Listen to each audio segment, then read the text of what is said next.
right now we're covering the first State of the Union, whatever you want to call it, the state address to Congress, whatever. Point is that this is the lackluster speech that Joe Biden gave, which exceeded my expectations in length. It was over an hour. Of course, he delivered it much mouth and slow with stutters, but even still, he did not die, so that's something. And again, you have to see what the coverage is so you can understand how this politically works out. So, for example, on Politico, it says Biden just gave the most ideologically ambitious speech of any Democratic president in generations. With his vow to spend money on blue-collar jobs and tax the rich, Biden's program aims to splinter the Trump coalition, which is just how delusional they are. They think this is going to somehow appeal to Trump voters, right? Kind of weird.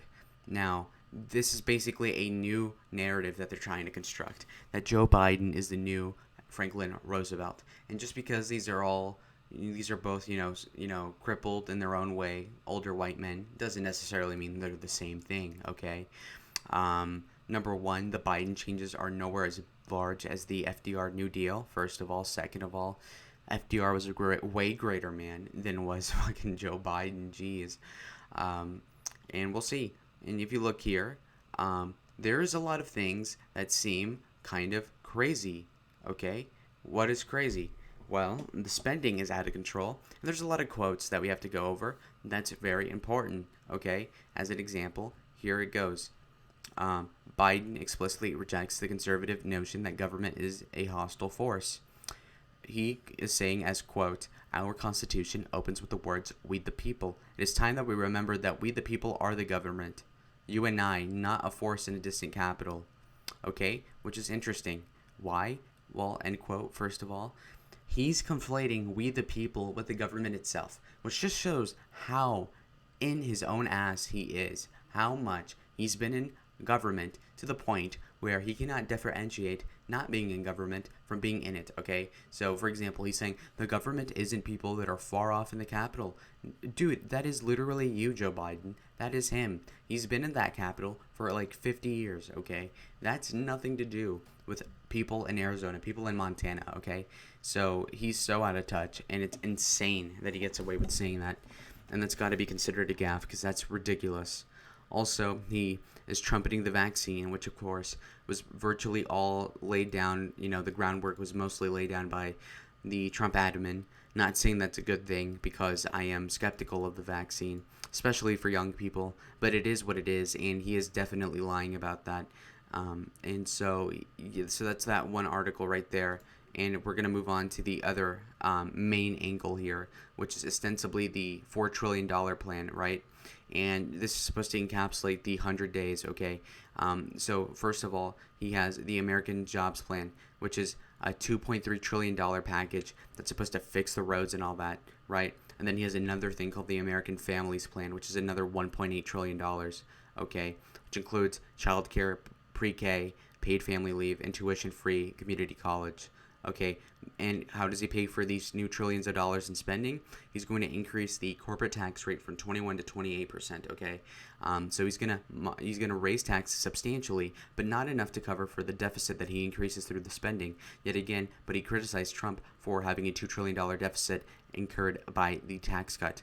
He also said that trickle-down economics don't work, which is ridiculous because every time they've cut taxes over the last 50 years, the revenue has gone up as a consequence of those tax cuts. So you could argue the efficacy down to the percentages, but overall it has been proven that tax cuts do stimulate investment, consumption, etc. So again, that is serious. Now, in another car rally, right after that speech the day after, he has some hecklers, okay? And these hecklers say, "Abolish ICE and end detention now." Okay, one shouted, "We voted for you too, Joe, and our families are dying." And then Biden, as a gaffe or as a dummy, like normal, says, "I agree with you and I'm working on it, man. Give me another 5 days." So basically, he's acknowledging that he wants to get rid of private detention centers and private prisons, and he does want to abolish ICE, at least, grammatically and all that. That makes sense. But of course, he probably doesn't mean it, because obviously he never complained about ICE prior to running for president, really. So that just goes to show he's insincere about this. And so it goes to, again, he's full of shit. And I don't see any Republican changing their mind and having a more favorable view of Joe Biden from that speech. And because of that, there's no way I could rate that speech more than a 5 politically. And personally, I thought it was really boring, and I disagreed with the vast majority of it. And so I'd rate that a 2 out of 10 speech. Now, that's my personal opinion. Then what happened in that same day was the Tim Scott rebuttal to Joe Biden. And again, this has been hyped up for weeks. You know, oh, I'm a based black guy or whatever, the only black senator, and in the Republican Party, and we're going to see what he says, right? And then here's what it is. We should be expanding options and opportunities for all family, not throwing money at certain issues because Democrats think they know best. So he's appealing to that libertarian base of black people, which don't exist, by the way. So again, this doesn't even make sense. And then one of the important quotes from the speech was that he has experienced discrimination, but he also says that America is not a racist country.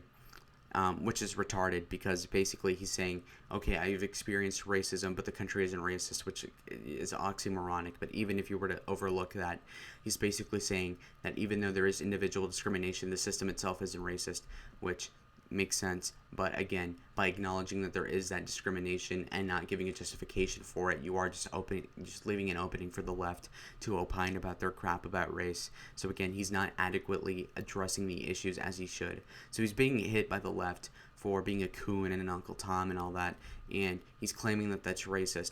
And first of all, okay, yeah, if it is racist, I don't care. It's an insult, and it's a valid one, because he's basically knowing full well that he's not being completely genuine with what he's saying, and yet even still, he is pretending like he is being genuine. So yes, he is being an Uncle Tom insofar as he's couching his own opinions on race over the white electorate that's electing him constantly in South Carolina, okay? So that's one thing. Now, Scott is being criticized for a lot of stupid reasons as well, Kamala Harris being one of these haters and all that.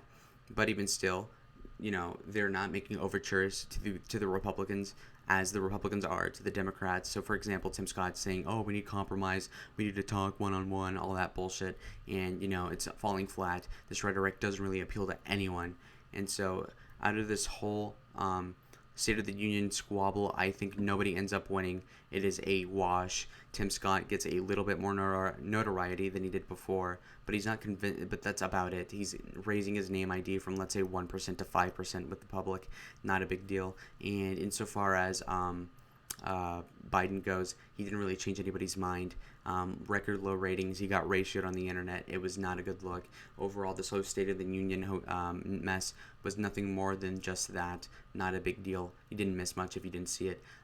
Pretty boring. Biden's still demented, and Tim Scott is still a discount Mr. Mosbey from Sweet Life and Zack and Cody. That's all I got to say about him. He's a rhino, and he's just hiding, okay? He's a rhino in the closet, and he must be pulled out, and I might make a video on that in the future. But anyways, guys, like and subscribe, but most importantly, subscribe to the channel and tell me what I should do next and what you thought of this video, because I'm very curious as to what you think. Anyways, guys, thank you and goodbye.